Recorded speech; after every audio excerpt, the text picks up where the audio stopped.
Hi y'all, it's Margaret from the Just Living Life Homestead, the YouTube channel. I wanted to bring a little information about my madness about how I start with my preparing for gardening season. Now, a lot of people will say, okay, I live in zone such and such, and to a point that matters. But the point that matters for that part is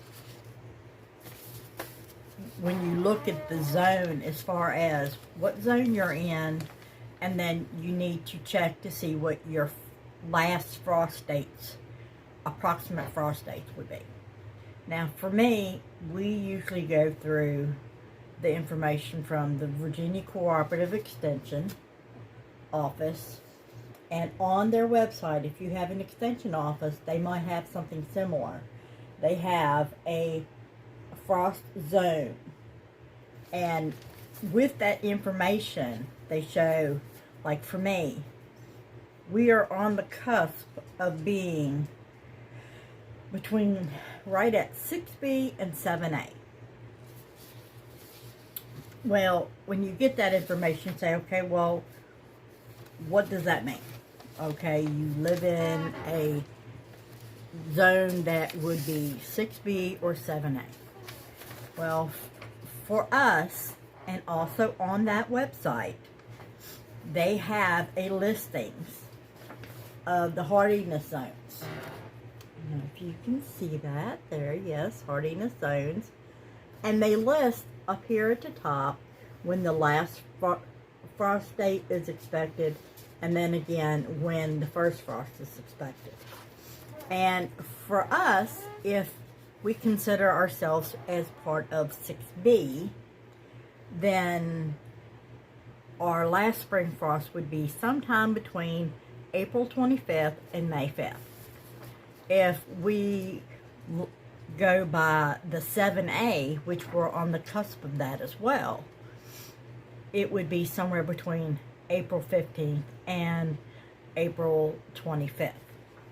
So you can take a median date for us and go from the way they have it set up.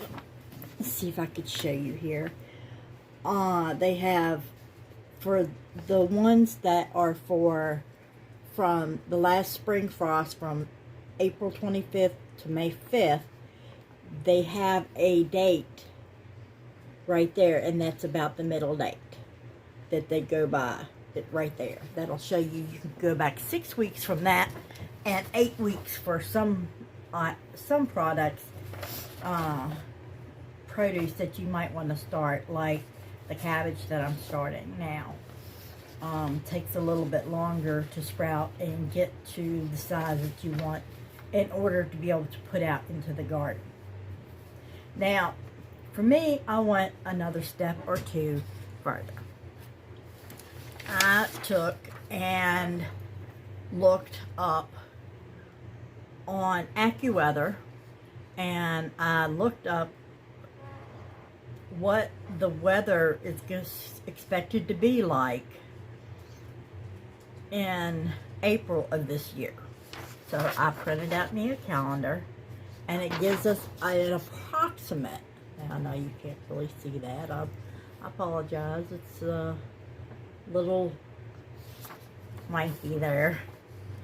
But for the dates ranging from the 15th through May 1st, the nighttime temperatures run anywhere from, there's a couple days that are going to be the 31, 32, and there's a 26, and the rest of them are actually going to be in the 40s and higher.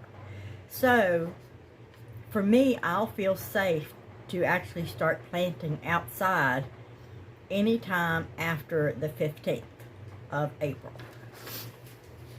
That's looking at what the current weather is supposed to be for this year. But then I also want one step past that. Yes, I can get a little overanalyze. So I looked on this is the worldweatheronline.com website. And they have historical weather for certain days in your area. So I printed out historical weather that happened on the 25th of April and also the 20th. Over, it looks like the last, 10 years? 1, 2, 3, 4, 5, 6, 7, 8, 9, 10, 11, 12, 13 years. All the way back to 2009. And on that, it'll give you an idea of how cold it was on average over the last 13 years. What their lowest, the coldest was, and what the hottest temperatures were for that year on that day. And so I used that information, and I had to figure it up in Fahrenheit to be able to figure out, okay, well, on average, I'll be safe looking at these average temperatures over the last, 10, 12 years, past years, to be able to say, I'm going to be pretty safe, unless it's a freak weather, and I do have plastic I can use to be able to cover up my vegetables if need be, just in case there's a little bit of a frost. But I don't expect it to happen. With global warming, and unfortunately, this is going to be a normal for all of us. Our weather is just going to keep getting warmer.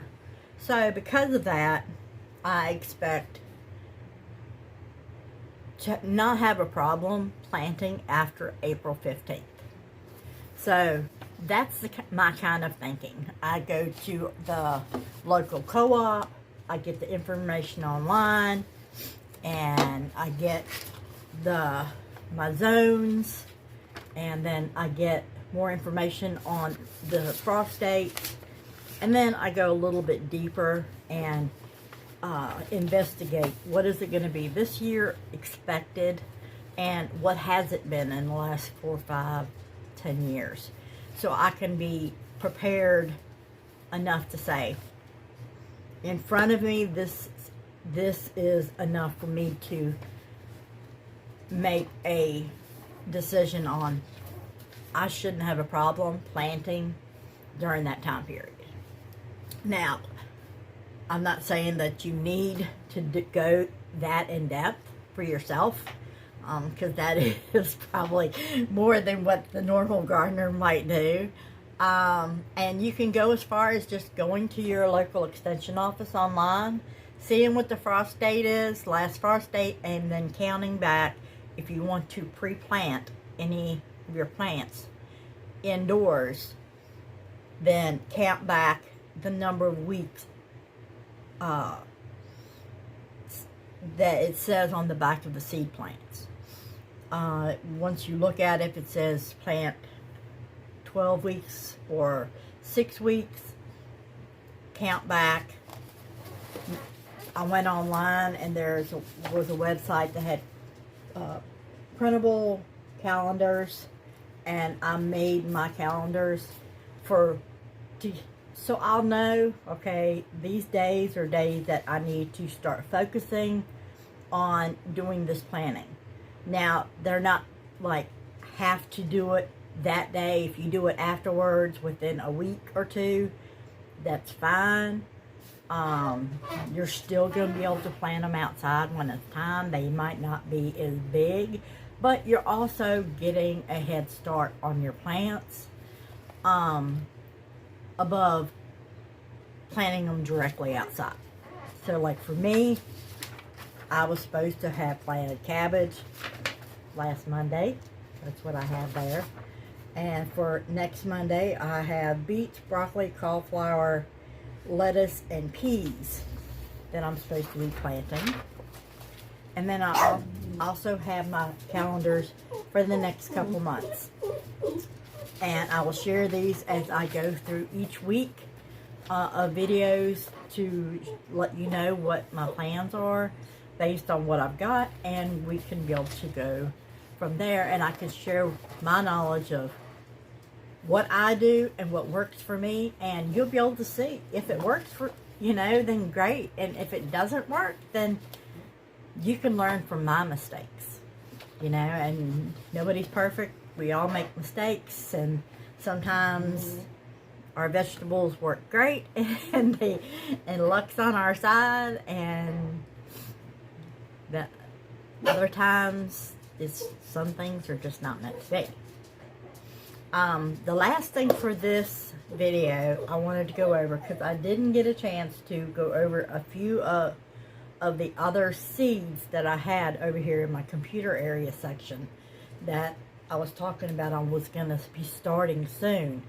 As I was saying, I have peas and lettuces to start next week, and some of those that I have is the bronze magnet lettuce. I just think it looks pretty. I like that, so I wanted to try that.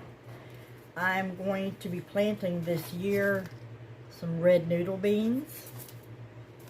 One of the herbs I'm going to be growing is stevia. One of the lettuces is an iceberg lettuce. Sorry. And another one is the Paris Island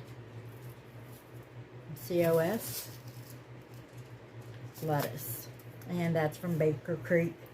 And then I'm also going to be starting my spinach. This is just regular Bloomsdale Longstanding. I believe I got it from either the Dollar Tree or Dollar General, something like that. And on top of the onions I already have growing, I'm going to be doing some white Lisbon bunching onions. I'll be doing these as well. And a lot of these I'm going to be growing on the back porch to go ahead and start having that for fresh eating within the next month or two. So that way we can start having fresh garden flavors ahead of time. There's nothing like growing your own fresh vegetables. Nothing tastes as good as your own fresh from the garden vegetables, and even more so knowing that you had a hand in growing that. It doesn't get any better than that. And also I'm going to be starting some, I am blind as a bat sometimes, can't read small print, Scarlet Nantes carrots. I'm also going to be starting these within the next week. And there's a few that I had gotten from a few other people as well. I had already told you about that I was going to be starting this broccoli. That's going to be next week. I have red acre cabbage. I have Long Island Brussels sprouts. I have learned to like them. I don't love them. My husband enjoys them, but yeah, I don't necessarily. These are snowball cauliflowers. And then Calabrese broccoli. I've never grown that, but this will be my first year for that. And I have gotten some seeds from some other people, and I very much appreciate it. So if you watch my video, I'd like to let you know thank you very much. And the seeds that I'm supposed to be sending to you are coming out very soon. I promise they're coming. It has just been crazy hectic around here, and I have not been able to get to it. But they're here, and they're coming. The Armenian yard-long cucumber. I've never grown those. Thought they would be something different, just to try to eat some, and I'm going to save seeds from them. Orange currant tomato. I thought they were very cute, and thought that would be a neat one to try. Brandywine black tomato. Aren't they really cool? I also have Baker Creek dragon tongue beans. Baker Creek Gerardale squash. It's a blue-green pumpkin, and I've always wanted to try this. I meant to get one last year, and I did not get around to it, but I get to try to grow it and then eat it. Red Malabar spinach. I'll be putting these in dirt one day next week. Baker Creek kaki squash. I love squash, so I can't wait to try that one. And then M.I. Gardner Amish paste tomato. And there's a couple seeds in here, and I can't wait because I did not have any paste tomatoes yet. And so these will be my first that I'll actually be going into the dirt. But those are just a few of the things that I'm going to be putting in the dirt within the next week. Hopefully you'll be able to see them as they're growing and coming up each and every week. I will give updates on them. I can't wait to get growing. I can't wait to share with you what I'm growing and as it's growing, and I can't wait to share with you me being able to eat and partake in this and be able to share with you the excitement that I'm going to have. And I look forward to hearing back from any of you on the excitement you have for your growing season. Bring it on. I would love to hear what zone you're in, what your frost dates are. Have you started anything? And if you haven't, are you planning on pre-starting anything? And what are you going to start? If you tag me in your videos, I'll start a playlist for seed starting 2022. Let's get growing, y'all. Thanks for watching, and I will talk to all of y'all again soon. Bye now.